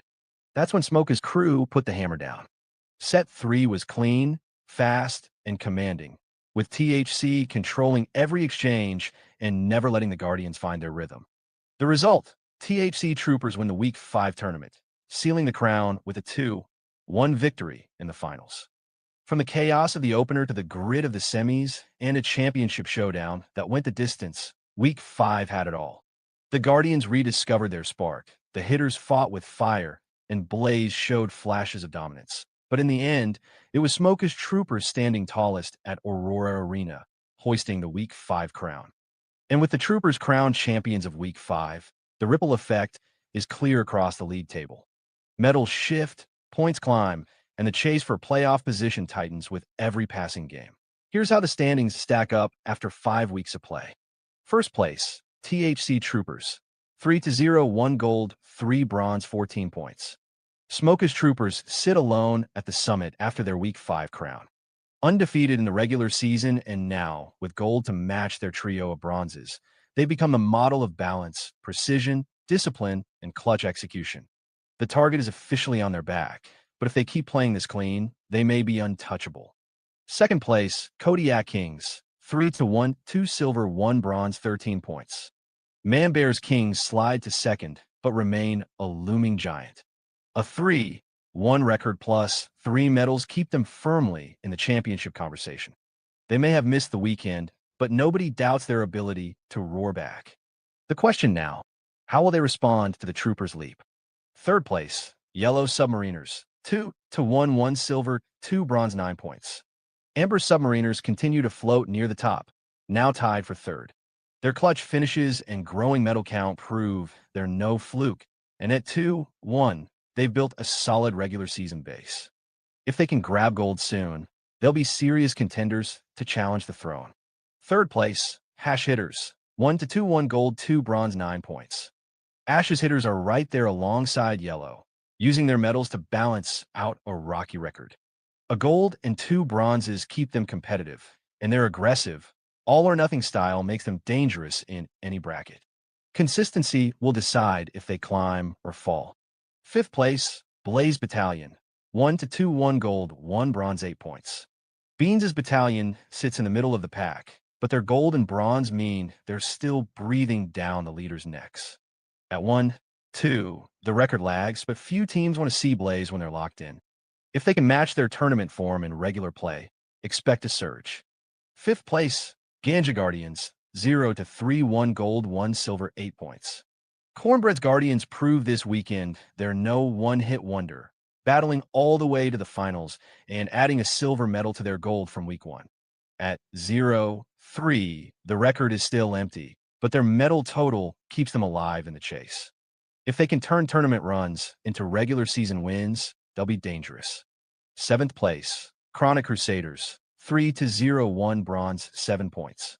Cove-TV's Crusaders remain undefeated in the regular season, but their lone bronze leaves them trailing the medal-heavy squads above. They're as steady and clutch as anyone, but until they start converting runs into hardware, they'll be stuck just outside the spotlight. Eighth place, Terpene Titans. 1-3, 1 silver, 5 points. Kimmy's Titans continue to grind, sitting at 1-3 with a silver to show for their efforts. Physical and fiery, they've proven they can hang in stretches, but foul trouble and inconsistency keep them out of striking distance. Ninth place, Maple Leaf Rush. 2-1-0 medals, 4 points. Roy's Rush remains steady at 2-1, but without medals, they're falling behind in the points chase. Their patient, grinding style wins games, but hasn't yet translated to podium finishes. Until that changes, they'll They'll hover on the outside, looking in. 10th place, Dab Wheel Doomers, 0 to 3-1 silver 3 points. The Doomers sit at the bottom with 3 points, but their silver medal proves they can cause chaos on the right day. Still searching for that elusive first win, they're a volatile wild card, but until they find stability, the standings won't budge. And that's how the league stacks up after 5 weeks. Troopers on top, Kings close behind, and the middle of the pack is crowded as ever.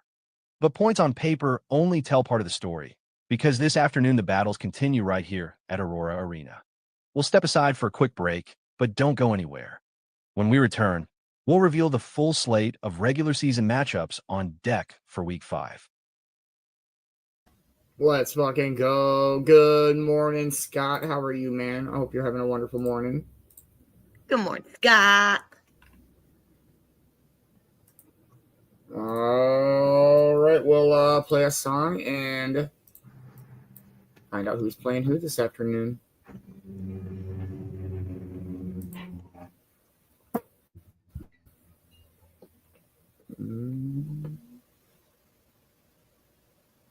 Maybe. It's loading. It's trying to load. Good morning, Roy. Hey, what up, Roy?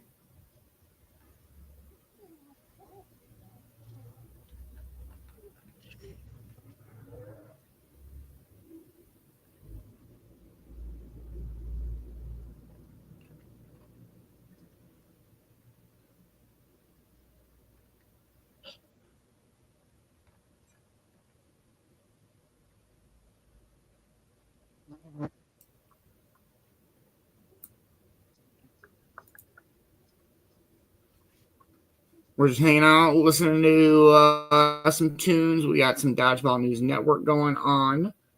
We'll play a song and find out who is facing who this afternoon. Cheers, cheers, everybody.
Hey, good morning, Amanda. I hope you were having a wonderful Thursday morning.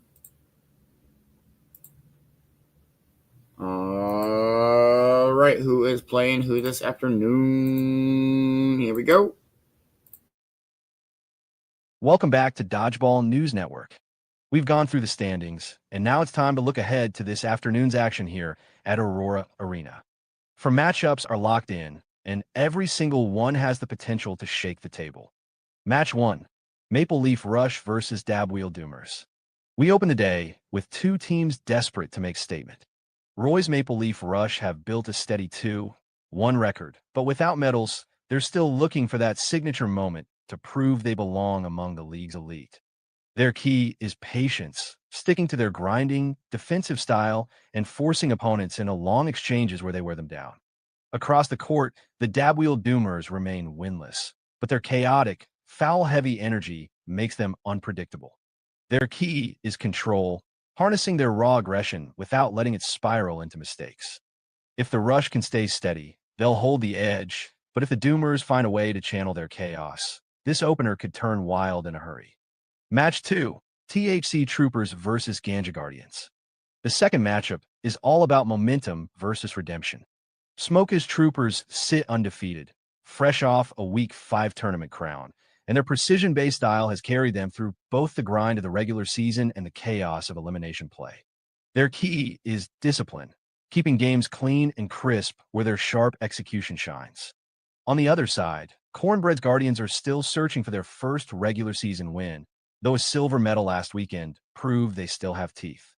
Their key is closing, turning flashes of brilliance into complete sets without faltering late. It's the league's hottest squad against one of its biggest enigmas, and only one will walk away with momentum intact.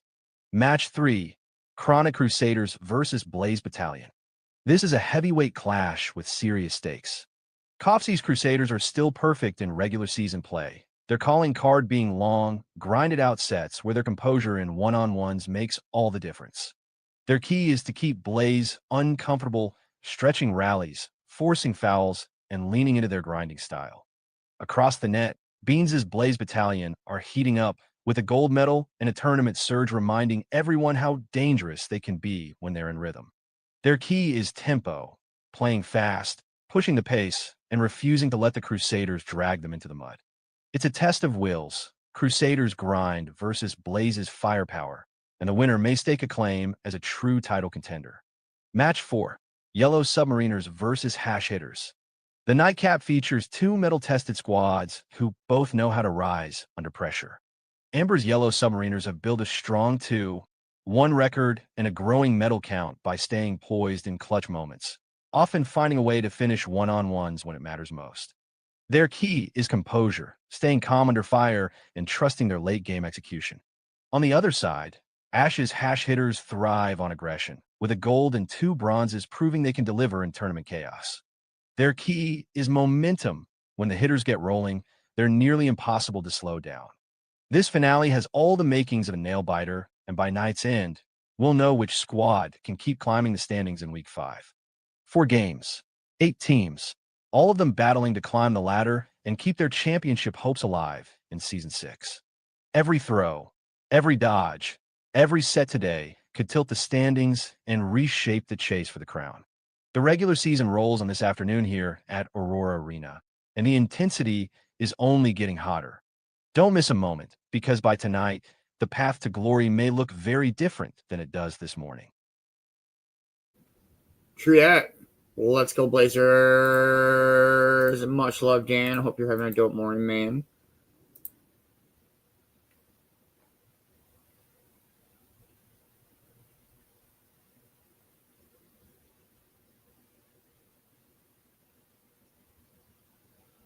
All right, we'll play a song and see where we're at with our morning. Hope everybody's having a dope Thursday morning. Cheers, cheers.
Let's fucking go. That like white noise radio crackle is so good. Right?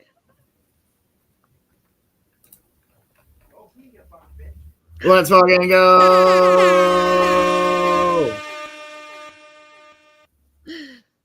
All right, everybody. That's pretty much all I got for morning show this morning. We'll smoke one more and call it a morning. I hope to see everybody this afternoon for some dodgeball. Let's go, Blazers. Crusaders going down. Super good matchups on the bracket this afternoon. Maybe I'll hand it over to Cornbread and we'll say our farewells. Yeah. Much love, everybody. I hope everybody's had an amazing morning. Thank you so much for joining us in the morning show. It is a great way to start your day. Let's motherfucker go. It's Dodgeball Day. Let's go. It's Thursday. Let's go. Make sure you're following everybody to interact with. Make sure you're following everybody in the Cove production team. You don't want to miss out what's going on. Let's go. Stay lifted. Stay positive. And I'll see y'all when I see y'all. And everybody have a great day. Let's go. Much love. Much love, everybody. Thank you guys so much for hanging out this morning. It has been a dope-ass Thursday morning. Great Vicki Bowers. Great morning speaker. Great Dodgeball News Network. If you need fur baby treats, please reach out to Kay. Like I said, they are definitely Morgan approved. Well, that's a big stretch. You ain't doing nothing. Oh, that's all she got. Morgan loves them. She does all sorts of treats for dogs, cats, and all sorts of shapes and sizes. So please reach out. They are all natural and made with love. Much love, Kay. Have fun camping, by the way. I hope to see everybody this afternoon for dodgeball. Please make sure you're following everybody on the Cove-TV. Make sure you're following Sir Costa a lot. Don't miss out on Token Tunes. There's a lot going on coming up with Token Tunes. Don't miss out on any of it. Make sure that you are following the one and only Europe Entertainment. Don't miss out on the Shenanigans every Sunday morning. Make sure that you are following Michael Hugo Manbear. Don't miss out on all the vibes he brings to the shows. Make sure you are following Mad Productions. Don't miss out on all the music that he's got coming out, that he has released. Definitely go check out Young Valley's new track. Make sure that you are following the one and only Dabber Chick. If you missed That's What She Said last night, definitely go check it out. And don't miss the Dabber Chick show. And make sure that you are following Cornbread Couture on That's What She Said. And make sure you don't miss any of the vibes that she brings to the shows. Thank you to everybody that helps support Cove-TV. I'll make this possible. Cove-TV is literally brought to you by viewers like yourself. I hope everybody has a wonderful rest of your day, and we'll catch everybody this afternoon. Much love, y'all.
Let's fucking go. Have a wonderful day, everybody. We'll catch you guys later. Much love, everybody.